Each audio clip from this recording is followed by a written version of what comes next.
안녕하십니까. 법률사무소 행복한 동행 대표 변호사 노정환입니다. 먼저 노박사의 중대재해연구소 채널을 방문해 주신 여러분께 감사의 말씀을 드립니다. 저희 채널에서는 중대재해 수사 대응 전략이라는 제목으로 강의를 진행하고 있습니다. 사름안전중점검찰청 검사장 출신으로서 중대산업재해, 중대시민재해, 징벌적 손해배상제도까지 3대 논문을 집필한 경험을 토대로 이론과 실무를 종합하여 중대재해가 발생한 경우 어떻게 하면 수사에 잘 대응할 수 있을지를 주제로 강의를 진행하고 있습니다. 오늘은 12번째 강의입니다. 오늘은 중첩법상 보호대상, 즉 종사자와 관련한 부분을 설명드리고자 합니다. 도급이 행해지는 경우에 수급인, 즉 하청업자, 소속 근로자도 도급인인 원청의 종사자에 포함됩니다.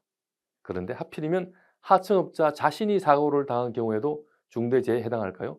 오늘은 이 부분을 살펴보겠습니다. 앞서 11번째 강의에서 설명드린 바와 같이 중첩법 제5조에서는 경영 책임자 등이 안전보건 확보 의무를 위반하여 종사자에게 중대재해가 발생하면 처벌하도록 규정하고 있습니다.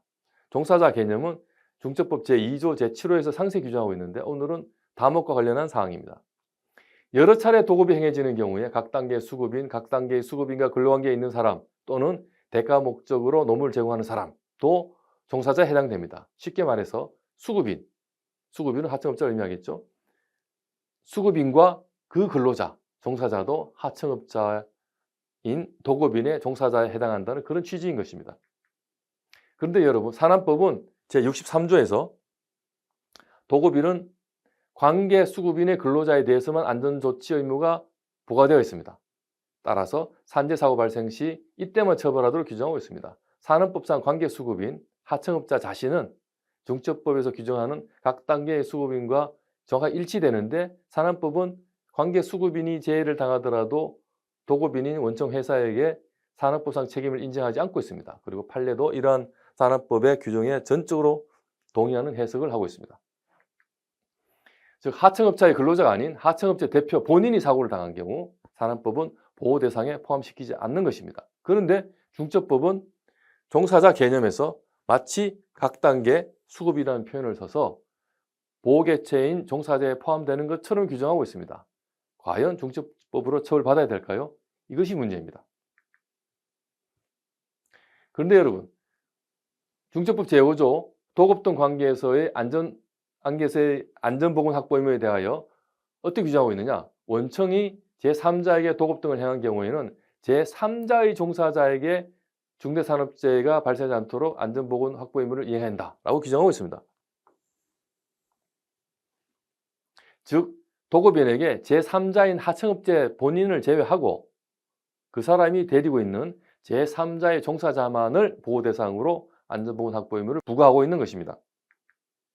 따라서 하청업체 자신이 사고가 난 경우에는 제5조에 의한 의무 위반이 발생하지 않고 처벌 대상도 되지 않게 됩니다. 이처럼 제2조 종사자의 정의 기준과 제5조 도급인의 안전보건 확보 의무 규정이 불일치하다 보니 하청업자 본인이 사고 난 경우에 중첩법으로 처벌할지 여부에 대해서 의견이 대립할 수밖에 없습니다.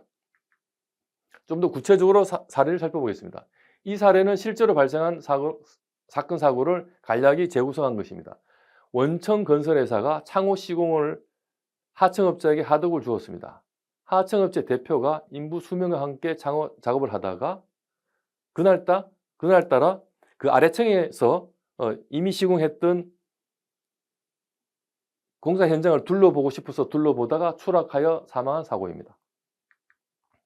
제2조 정의 규정을 강조하는 긍정설에 하면 종사자 개념에 수급인, 즉 하청업자도 포함됩니다. 따라서 원청회사는 중첩법으로 처벌받게 됩니다. 하지만 여러분, 부정설에 하면 제5조를 중시해서 5조에 따라서 보호 대상에 포함되지 않고 하청 대표가 인부들과 함께 작업하더라도 이는 자신을 위하여 일하는 것일 뿐 대가를 위하여 남에게 노무를 제어한 것이 아니다. 따라서 종사자 개념에 포함될 수 없다라는 해석이 가능하게 됩니다. 게다가 본건과 같이 작업과 무관하게 아래층을 둘러보다 사망한 경우에는 노무 제어과도 무관하기 때문에 당연히 처벌받지 않게 됩니다. 여러분, 이것으로서 12번째 강의를 마치겠습니다. 오늘 강의는 어떠셨습니까? 오늘은 종사자 개념을 공부하고 하청회사 대표가, 하청업자가 작업 중에 사망한 사건에 대해서 살펴봤습니다. 더 재미있고 유익한 13번째 강의로 찾아뵙겠습니다. 노박사의 중대재해연구소의 노종환 변호사였습니다. 감사합니다.